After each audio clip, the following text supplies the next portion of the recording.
Hello student, आज मैं आपको चैप्टर 8 लोह-तुला पढ़ा रही हूँ। लोह-तुला मतलब लोहे की तराजू। ये एक कहानी है। इस कहानी के लेखक है विष्णु शर्मा और ये कहानी पंचतंत्र से ये कहानी जो है विष्णु शर्मा द्वारा रचित पंचतंत्र नामक ग्रंथ से ली गई है। इसमें बताया गया है कि एक जिंदन नामक व्यापारी होता है जो विदेश में व्यापार करके वापस जब अपने घर लौटता है तो वह अपनी धरोहर के रूप में दी गई तराजू को किसी धनी सेठ से वापस मांगता है, लेकिन वह सेठ बोलता है कि उसको तो चूहे खा गए हैं।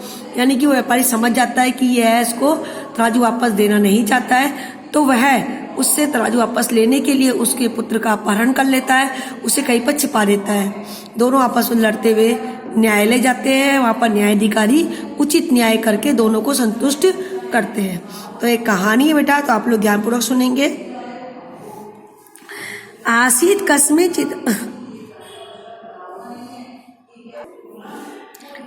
कस्मिंचित अधिष्ठाने जीर्णदंडो नामे वणिक पुत्र है। किसी स्थान पर जीर्णदंड नामक बणिये का पुत्र था। स च विभे अक्षिणा देशांतर गंतुम इच्छन, और उसने धन की कमी होने के कारण, उसके पास धन नहीं था तो धन की कमी होने के कारण दूसरे देश में जाने की इच्छा से सोचा। यत्र देश अथवा स्थाने भोगा भोक्ता स्ववियत, कि जिस देश और स्थान पर लोग अपने पराक्रम से भोग भोगते हैं, तस्मिन् विभव हीनो यो वसेत, उस स्थान पर जो धन से हीन रहता है वह नीच पुरुष है।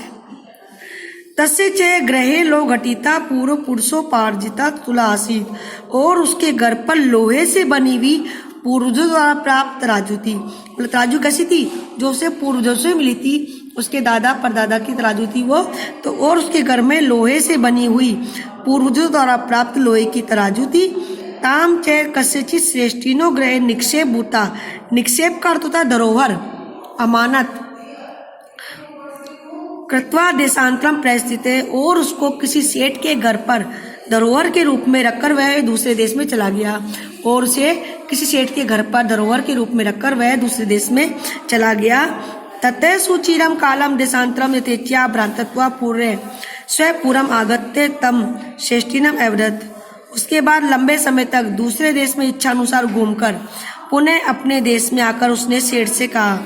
उसके बाद लंबे समय तक इच्छा अनुसार दूसरे देश में घूमकर पुनः अपने देश में आकर उसने सेठ से कहा, हे सेठ, दियताम में सा नक्शे तुला, मुझे मेरी तराजू वापस कर दीजिए, मुझे मेरी तराजू वापस कर दीजिए। सो अवृत, वह बोला, वो नास्ती, अरे वह तो नहीं है। तो दिया तुला मुक्ष के बख्शीता, तुम्हारी तराजू को चूहे खा गए। अरे वह तो नहीं है, तुम्हारी तराजू को चूहे खा गए हैं।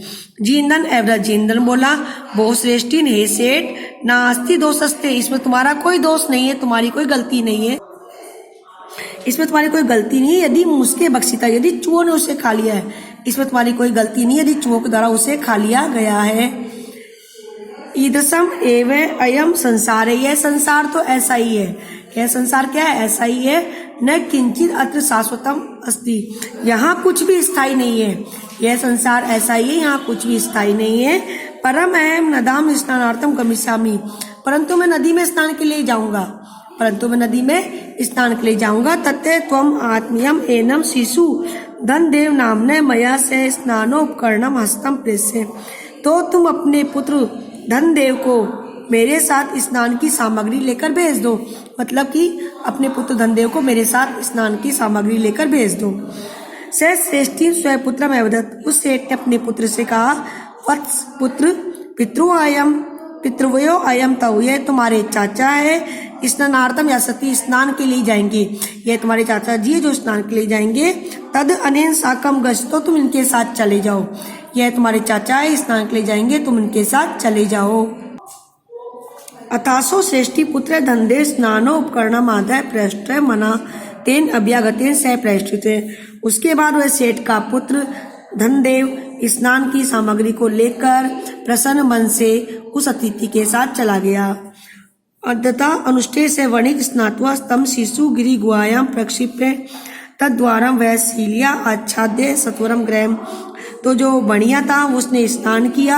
स्नान करने के बाद उसके पुत्र को पर्वत की गुफा पे छिपा करके, इसमें ल्याप प्रत्यय छिपा करके उसके द्वार को बड़ी सी शिला से ढक करके शीघ्र वापस अपने घर आ गया। जो व्यापारी था उसने आकर उसके पुत्र को वहां पर छिपा दिया किसी गुफा में और गुफा के दरवाजे को बड़े से पत्थर से बंद कर दिया। सहश्रेष्ठी पृष्ठवान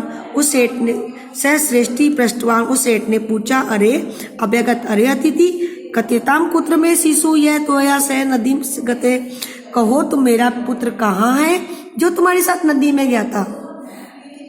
सैवदत्त बोला, तव पुत्र नदीता सहने हते, तुम्हारे पुत्र को तो नदी किनारे से बाज उठाकर ले गया, तुम्हारे पुत्र को तो नदी किनारे से बाज उठाकर ले गया। इसका अर्थ होता है बाज। श्रेष्ठी अवदत्त सेठ बोला, मिथ्यावादी, झूठ बोल रहे हो। किम क्वचित शयनो बालम घर्तुम शक्नोति, क्या कोई बाज बालक को उठा सकता है, उसका हरण कर सकता है। ततः समर्पय में सुतम, मुझे मेरा पुत्र लौटा दो, अन्यथा राजकुले निवेदिष्यामि, अन्यथा मैं राजमहल में शिकायत करूंगा। मुझे मेरा पुत्र लौटा दो, अन्यथा मैं राजमहल में शिकायत करूंगा। स्वकथित वह बोला, वो सत्यवादी, हे सत्यवादी, यथा सहनो बालम रहती, जिस प्रकार कोई बाज बालक को नहीं उठा सकता है ना, तथा मुस्का अपनी लोगटिता तुलाम न बक्ष्यंती, उसी प्रकार चूहे भी लोहे से बने तराजू नहीं खा सकते। यदि बाज किसी बच्चे को उठा नहीं सकता है तो चूहे भी लोहे की तराजू नहीं खा सकते। चूहा लोहा थोड़ी काटता है बेटा। तदर्पे में तुलाम, मुझे मेरी तराजू लौटा दो। यदि दारकेन प्रयोजन, यदि पुत्र को चाहते हो, दारक का अर्थ होता है पुत्र, मुझे मेरी तराजू लौटा दो यदि पुत्र को चाहते हो। इस प्रकार दोनों विवाद करते हुए राजमहल में चले गए। वहां सेठ ने ऊंचे स्वर में कहा, अरे मेरे को ठग लिया, मुझे ठग लिया, इस चोर के द्वारा मेरे बच्चे का अपहरण कर लिया गया है, इस चोर के द्वारा मेरे बच्चे को चुरा लिया गया है। इसके बाद धर्माधिकारी बोले, अरे समर्पिताम श्रेष्ठी पुत्र,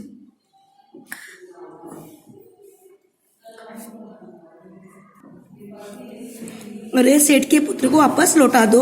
वह बोला, किम करो मैं क्या करूं। पश्यतो में नदीटा सहने शिशु अपते, मैंने देखा कि नदी किनारे से बाज उस बालक को उठाकर ले गया है। मैंने देखा कि नदी किनारे से बाज बालक को उठाकर ले गया है। तत्सुत्वा ते वदन, उसके बाद वे सब बोले, ये सुनकर वे सब बोले, बहुता सत्यम ना अभितम, आप सत्य नहीं कह रहे हो, आप गलत कह रहे हो, आप झूठ कह रहे हो। किम सयन शिशु हर्तुम समर्थे, क्या कोई बाज बालक को उठा सकता है, क्या कोई बाज बालक का हरण कर सकता है। सो अवदत्त वह बोला, बोबो, अरे अरे सुरेता मध्वज, अरे अरे मेरे वचनों को सुनो। तुलाम लो शस्त्र से यत्र खालंती मुस्का, राजन तंत्र हरे शेनो बालकम यत्र बालकम न अत्र संशय, कि हे राजन, जहां पर चूहे लोहे से बड़ी तराजू खा सकते हैं, हे राजन, जहां चूहे लोहे से बड़ी तराजू खा सकते हैं, वहां पर बालक का बाज के द्वारा हरण भी हो सकता है, इसमें कोई संदेह नहीं। मतलब जहां पर चूहे लोहे की तराजू खा सकते हैं तो वहां पर एक बाज बालक को भी उठाकर ले जा सकता है, इसमें कोई संदेह नहीं है। उन्होंने पूछा, कथम स्थित, ये सब कैसे। तत् उसके बाद उस सेठ ने सभी सभाजनों के सामने सारी कहानी बता दी। उसके बाद सेठ ने सब सभाजनों के सामने सारी कहानी बताती। तो न्यायाधिकारी थे, वो हंसे और हंसकर उन दोनों को आपस समझा बुझाकर उन्होंने तुला और शिशु का आदान प्रदान करवाया। तो हमारी ये कहानी बेटा कंप्लीट हुई है। आपको इस कहानी को अपनी लैंग्वेज में, अपनी भाषा में कहानी के रूप में करना है, मतलब पूरा अनुवाद भी करना है, कहानी के रूप में अपनी पेयर कॉपी में लिखना है इसे। Thank you.